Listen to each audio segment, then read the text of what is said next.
It should never be below like a 4.5. I mean, whether you're left or right, can't we at least do these kind of things and set an example at the board table where kids are watching us and how we act? We run meetings in a dignified and professional manner. This is our baseline. We just started this. So now we're going to do a little workshop at some point, bring in a speaker, and as long as the speakers from 50 miles or more away will be an expert in the topic, and talk about how to do more things for building respect. And then we do the survey again come springtime. Now, the one question we have is, well, what if you have an outlying member or two? How do you do the survey then? And do we ever ask a question about individual members? We're kind of debating that. This was our starting point. Our whole thought was, if we're going to talk about having standards of behavior, let's have the board set an example. And what gets measured gets done, and not just at election time, but hopefully they'll see this. This went out to, by the way, people who watch our board meetings. Don't you can ask over there, see your head nodding. So it went out to like the director, superintendent, even the media, our attorneys who watch our meeting and correct us when we make mistakes. Anybody who we had like 39 went out and 27 I think came back, so a pretty high return rate of that. So that's, I think that's the last one. That is our Janesville synopsis. We've done many, many things, but I want to highlight a couple. I guess there's no time, Janet, for questions. Yes, let's open it up to you all. What questions or comments do you have? What Janesville has really showed us is really, as we mentioned, they've been 4 years into the process, so they're pretty advanced in the process. It's just kind of the pieces are there. So what we're looking at now is really probably, I would say, the validation piece in terms of the must-haves. So there's particular must-haves that we've been training on, and so now that when Karen and I talked at the beginning of the year, this is the year to really hardwire and validate those must-haves so that we can ensure they get the consistency of results. So that's kind of where they are. Please, Dan. First of all, I'd like to compliment you. That was just wonderful. And the transparency piece is really important. That board stuff, we've been doing it a while, and it's very challenging. What if you haven't had this outlier kind of person yet?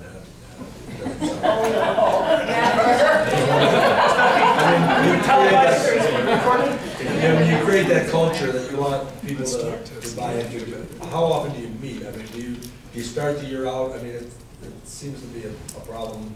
I've been doing this for a long time, but it's still a problem to get the board to sit down and say, we're going to commit to these goals. I mean, we still do student. I still have 24 other goals over here on the side. So I mean, how do you get around? They never are satisfied with the goals that you have. Well, one of the things that we're setting the goals, and so we have 9 people. If you have 9 crazy individuals who are giving your input, okay. But when we vote on set of goals, we only speak as one voice. So now, Mr. Outlier, okay, you had that concern, and you made your comment, and I'm often in a minority. I'm not always winning these votes. You made your point. These are the goals. That's what we agreed upon. That's how we're measuring our district. So it kind of takes away from some of that left field, criticisms. I want to mention too, and we have another board member here with us today too, Peter Stevenson-Wade. So he may want to chime in too. But from my perspective, when I started as a superintendent and prior to that, we had a very contentious, difficult board. It was hard to handle, I thought. And I have seen the development and the change of this board over a period of time. Now we have some board members left and came on, but I also think that this development, this practice of evidence-based leadership, which our entire board embraces, and that is important. They embrace it, and so they're willing to live it as well. So just get back, the final question, the time. Do you do it with your evaluation when you set the goals, or do you have a summer retreat, or do you do it in the fall, or how do you do that on an ongoing basis? A yearly, some type of report. But it's on the agenda too. It's on the agenda of the board meeting, and then we also have the board retreat. Okay, thank you.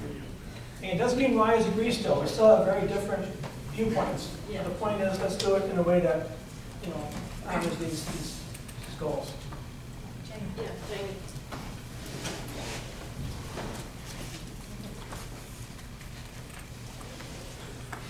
Thank you, and I'd also like to applaud you on putting the board measures in. As a board member myself, I think that it's time to live it.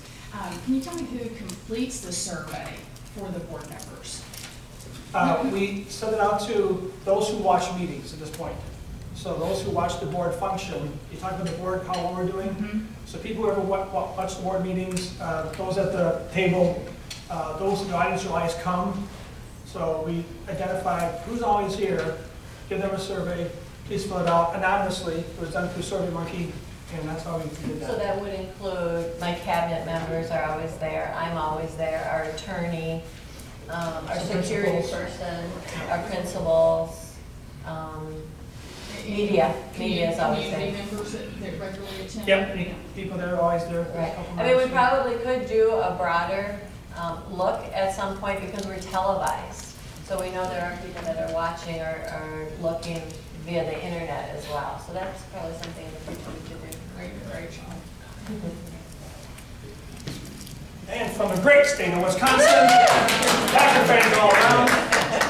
And Karen, this is a question for you because you have the benefit of, you were in the system when this started and now you're superintendent with this system. Right. And I still apply for the job. Yep. Evidence-based leadership and all this, did this come out of a joint kind of aha with administration and board, what we're doing is currently working? Was this, you know, what was the driving force behind this and who kind of was spearheading that this is something we need to do? It was the previous superintendent. Okay. Before he retired. He connected with Quint. Now, Quint actually was a teacher and he taught in our district many, many years ago. So that's just kind of a funny connection. But they knew each other. And so when our previous superintendent, Tom, went to visit Quint and went to the conference, something resonated with him. And he saw that there's something here that can work for education. And Quint had thought that all along. So Tom brought a bunch of us down to Pensacola to look. And he brought the union president, he brought board members, principals, and cabinet members. And so we all went down there, and I believe we all felt like this is something that we really think can change education. So then they all came back, and the board members and Tom talked to the rest of the board, and they embraced it on a 9-0 vote. And that was key. Again, the board had to embrace it, and then the rest is history, so to speak. So we started to learn it, my administrative team started to learn it and learn the pieces of it. But it was really that, I think that first meeting that resonated, this could really impact education. To be another fad, it's going to come and go, couldn't happen in my opinion. And so we just started getting into this, and to now step back again, and I can tell you it would have been a huge mistake. So we, looking at candidates, why Karen goes to the top, but her willingness, I could tell, to be part of this again. That's why she had my support for the job she has. I have a quick question. On your scorecard, you have goals of increased net open enrollment. And I'm guessing there are strategies and initiatives underneath that just didn't happen because you made it a goal. So how are you tracking and prioritizing the strategies and initiatives that you've implemented to make that goal move in the direction you want it to do? And can we drill down on your website to find some of that? Well, first of all, what you don't see from this dashboard, and I don't know if we'll get into the LEM, the Leadership Evaluation Measurement Tool. I have a LEM, all of the administrators have LEMs, and the goals are weighted. So goals are weighted different percentages, and that helps me focus my attention on what's most important in the district, which is quality for us. The student achievement goal, and I think mine is 50% out of 100. So most of my time is spent on that, and then the rest is divided up. So you really can't see that on the dashboard. As far as the strategies, tools, and tactics that we use to raise open enrollment, that isn't documented on our website. I'd be happy to talk to you about it. We we had that goal, and we actually had another broader goal last year, and that is increasing enrollment throughout the whole district, not just open enrollment. And that was really interesting and challenging to me because I couldn't imagine how we could possibly do that. That would mean people moving into our district and getting attention nationwide. And so I worked very closely actually with Brett, with marketing and public relations. We have a whole social media toolkit that we're developing that I think has made an incredible difference, and I can show you the statistics in regard to that as well. So one thing, just to connect back a few minutes, now that you see an example, when Robin showed the district scorecard, it had the goals, the pillar goals, and then it had what Karen was showing you. If you can, there are goals, that's the sheet on the front page, and then the formative measures were what she was linking to, and then the question that you ask is a great one, and that is those action items that are down. So as a district, what are our major action items that we're going to have district-wide to achieve those goals? And then that translates into everyone's evaluation. So that picture, and then everybody has a different, every leader has a different task. Can I ask one follow-up then? I'm a school board president. So then, as a board member, when some great idea is brought, and there are many of people want many things, do you go back then to your goals and say, you know what, this doesn't fit with one of our strategic goals this year? Either we're holding on that, or just no, it really doesn't fit with the direction of our top. Sure. Do you And if Karen brings forth something, and let's say we say no, she says, well, you gave me this goal, here's how I can achieve it. Okay, great. Now, the open enrollment, you know, we weren't specific from the board level of how to do that, but now it made it front and center.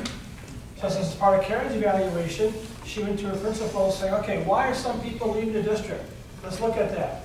We have a virtual school. Can we do a middle school, which we now have, to get those kids who are maybe enrolling to, but enroll in virtual school? We have other districts who provide online learning type of thing.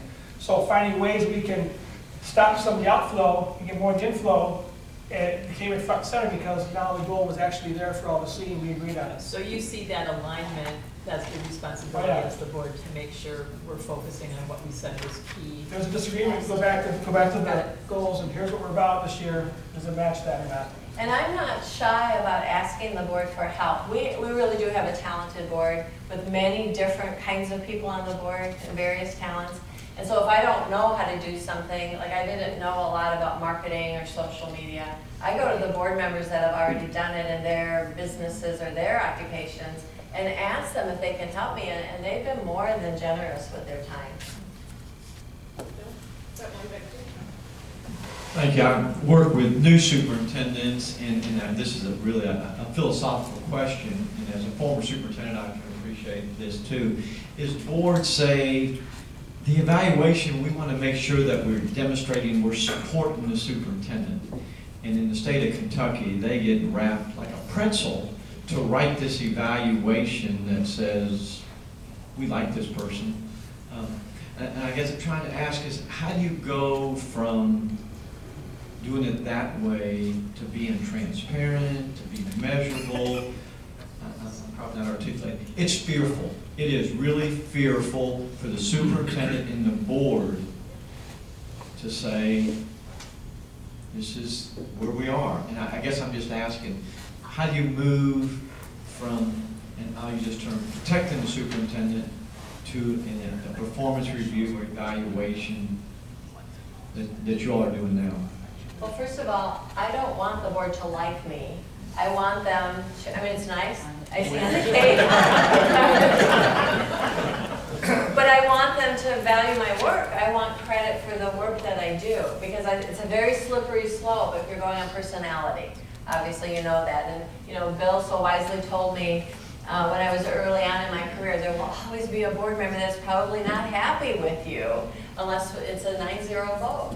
And, you know, that was freeing to me because that's true. We're not all going to agree, but we have to sort that out. But I want to be measured on what I produce, because I know I can do that. I have some ability to be over that. And if it's just about personality, then, you know, one day I have a job, the next day I don't. Yeah, I think, let me clear, one of it too, and I appreciate that, boards will say, we don't want to give our critics ammunition. I know it sounds crazy. We don't want to give our critics any ammunition. Yeah, first of all, we still do a survey within the board of communication between the superintendent and us. And one time, that part of the evaluation was getting a certain score in that survey. It was going well enough that we no longer had it part of the main goal.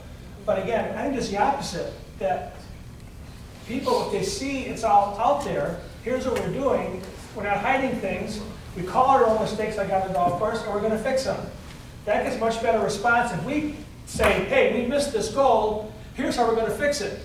Versus the paper saying, Janesville did not make the goal of reading this year. We bought the news out. I'll follow up, I guess, on the question that was in the back about moving an evaluation from a popularity contest to a results-based orientation. It may come as a great shock to some people in the room that my non-member board is just like a dysfunctional family too. and you've got nothing on us, but we went from, I think 4 years ago, from 30 to 40% of the superintendent's evaluation now down to 10% of the evaluation on whether we like it or not. Because at the end of the day, it doesn't matter. And fortunately, you're not going to win everybody over in terms of a popularity contest, and there's always going to be the odd board member that shows up with an agenda that has really little or nothing to do with educational advancement, and it's got some other thing going on. It requires the community to step up to hold the board accountable for the way they conduct themselves. We've had some recent opportunities to demonstrate to the public that we could use some help on the board, and so the business community is standing up in a way that I've never seen before to say, this isn't going to work, our community's not going to move forward, we're not going to get jobs, we're not going to have economic development if we don't have thought leaders on the board that can bring something to it. I'll call you in 3 weeks and let you know how that goes. That's all right on. Let me, if I could, and I'm going to be careful when I say this, I'm going to get in, and I won't tell you what state I'm from. The accent? Oh, yeah.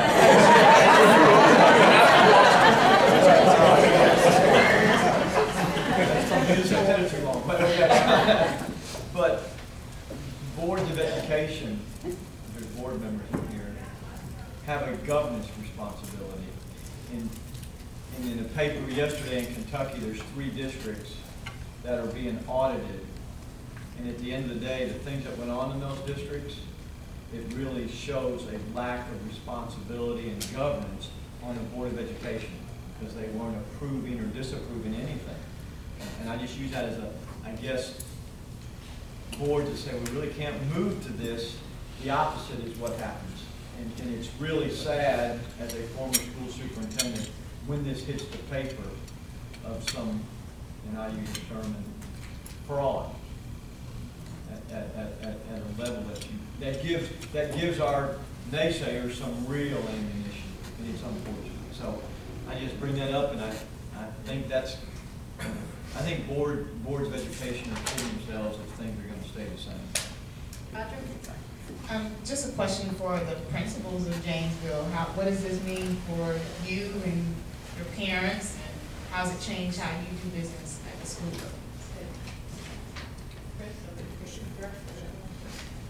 I guess having worked in a different district, one thing I appreciate in Janesville is you know what the goal is. You know why you're at work every day. You know what you're trying to achieve. You know where you're trying to move your teachers to get the results that not only the superintendent, the board, but our building as well is working towards. It really does give you that laser-like focus of what you're doing at school every day.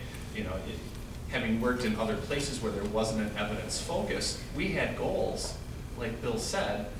Did we ever achieve them? I don't know. I know at the end of the day if the 15 things I've done move us closer to those goals.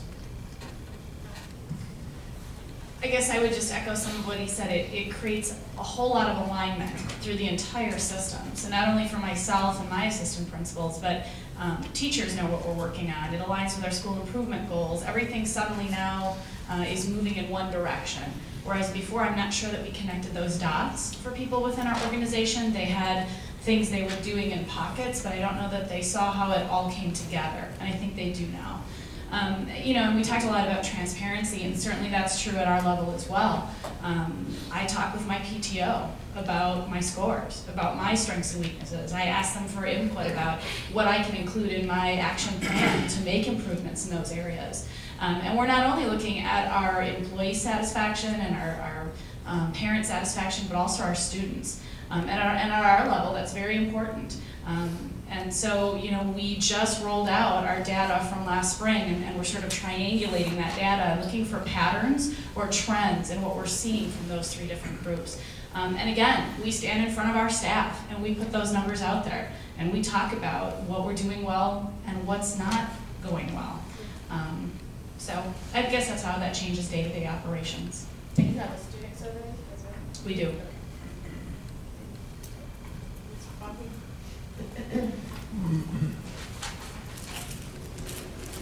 May I ask what this has done as far as your teacher evaluation system, and has it cascaded to that level? And are you in the process, or have you thought of, or are you already doing some form of pay for performance attached to value added with your teachers? Well, we are currently under a contract with the famous in the state that right now, no. But is it coming? Absolutely, at least from this person's perspective. And in fact, you've already demonstrated your first year, board members, cabinet members, principals, since they've set the bar and the examples, it'd be hard then to say, well, it doesn't apply to us. So yes, I've been pushing for student surveys, even at the classroom level, and for pay for performance, probably bonus pay. I'm not sure we'll go to complete, merit. We'll discuss that, but that's the next step that happens now, cascaded down to the teacher level. Yeah. We're in the process of writing our employee handbook, and that'll be a part of that handbook process for next year. So we are looking at all those things, but our state also is developing a teacher evaluation model too. So we're looking to align with the state. I am on an incentivized plan, just so you know that too. It's part of my contract. And so based on my metrics, there's certain incentives that I have that are monetary. One more question? Anybody? One of the things I can, spending the time in Janesville, I started kind of the journey with Karen, basically. And I became more involved, more on a consistent basis. And one of the things, I just get back to the principles for a few minutes in the evaluation. We were really kind of looking at, we were implementing some must-haves, working through the strategies.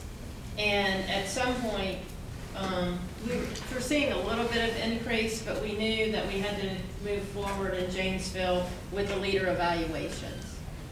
And so Karen and I were just talking through the summer, and she presented it as kind of like, more like a pilot with I remember this so well, in July, a pilot and with the principals, and let's just kind of see, Steve, you were part of that, let's just kind of see. And then all of a sudden at that meeting, I think, or within that month, the principals just made a decision. We're coming on board. It was like, we're going to do this. And I was like, what happened? And it made such a difference. I just want to congratulate at the principal level, because that's where the rubber meets the road in terms of what happens in the schools every day. And at that particular time, I'm not going to say it was easy, because it's a really tough process to do that year.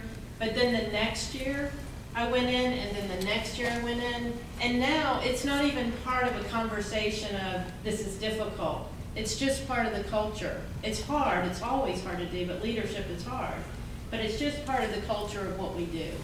So there's not pushback, it's just what we do, and now we're looking at it from particular angles and how it can help us. So it's great to see that. I'm sorry, Karen. That was such a defining moment, I think, for us and for our team, that we knew beyond a shadow of a doubt that we would not be able to move forward without an accountability process. And that was, our accountability process was that LEM. As we work through it now for 4 years, we want to get better. We're talking more about our metrics and how do we measure and have really good, true measurements. But I can't imagine ever going back from that. Yeah, we started with Janesville because some of us are newer than others in the process, or some of us haven't started, or talking about starting it. And so I don't want to, it's hard, okay? It is just darn hard. And it's, those first year or 2 years, it's just really, really difficult to do. But then there is light at the end of the tunnel. And so I think Janesville presents that light at the end of the tunnel. The conversation is a mature one. It's looking at results, and we're having this conversation. But it doesn't get there just like that. It's just really a difficult process to go through. And they really, really kind of led that charge to do that. Yeah, I'd say two quick final things. We allow explanations as to why it didn't go as well, but not excuses. Okay, you had a challenging thing, what have you. We also give different goals based on where you're at. If you have a school that's in a very challenging situation, maybe because of poverty, there might be different measure at different weights versus another school that's in a very affluent area. And the final tip or advice is, it is not going to be perfect. Yes. We had problems with the first couple surveys or evaluations and things we improved upon, but to keep waiting until it's perfect, well, if you do that, no one would hear everybody be married, because you never, you just start going, and then we'll make corrections as you go along, and well, my wife would be, no, I'm just kidding. So we'll do one last comment from Chris, and then we'll. Yeah, I'd just like to congratulate you, because what I heard was maturity, which was the word you used, about the ability to honestly say, wow, these 3 things are bad in our schools or in our district. These are the things we have to work on. And I hope that that also means your board's got the maturity to not shoot the messenger and say, all right, then what do we need to do? That's one of the challenges we've got in our area, is having the ability to have that kind of a conversation where we're not looking to shoot the messenger, but to say, okay, this is something we need to work on, let's work on it together. So I'd like to congratulate you on getting that far. So what we'll do, if you'll join me in thanking.